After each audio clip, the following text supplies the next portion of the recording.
Good morning, everyone. I am Dr. Ezhumalai, Professor and Head, Department of Computer Science Engineering, RMDEC College. Today, we are going to see the Theory of Computation, Lecture 1.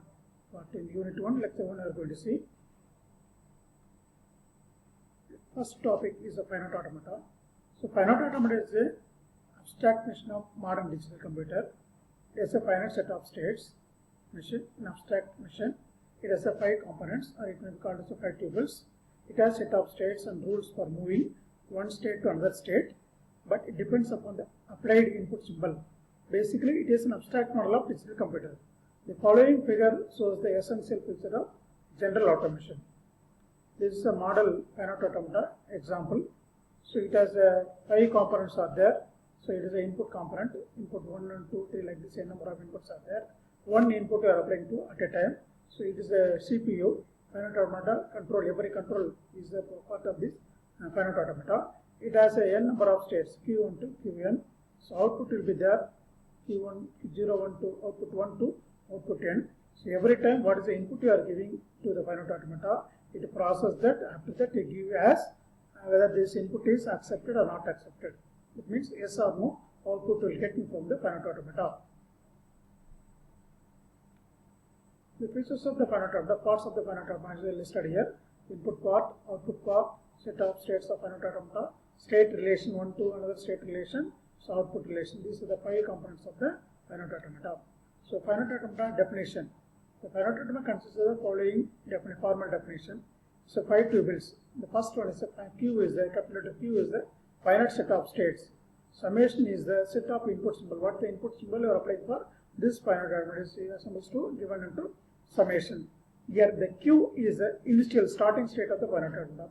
Capital letter F is the set of final states. When starting state is there, means there should be a final state. The final state consists of the F capital letter F. Delta is the transition function. So one state to another state, how we are transmitting one to another, it shows the delta transmission. This is the formal definition of Finite Automata. So there are 2 types of Finite Automata is given as per the syllabus. One is called deterministic Finite Automata, which is called a DFA. The formal definition of the DFA is the 5 tuples. Q, capital letter Q, summation symbol, small letter q, capital letter F and delta. So capital letter Q is a set of states. How many states are there in this Finite Automata is given as a capital letter Q.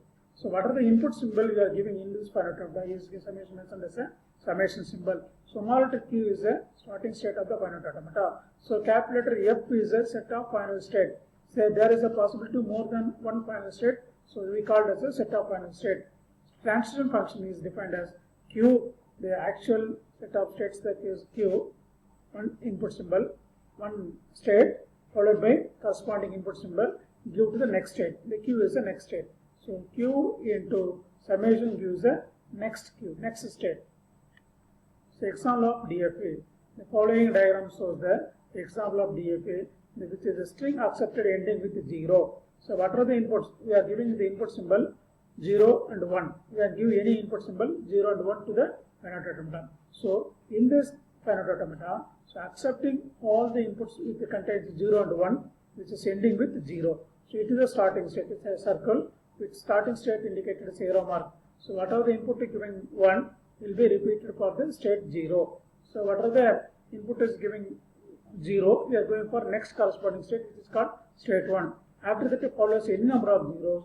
It will be circle for the self loop. We will go for the 1 to 1 circle. Suppose here the 1 is given in the Q1 state, again we goes for 0 state. So similarly, it repeated the 0 and 1 all the inputs, which is accepted if the input is ending with 1. This is a sample Finite Automata.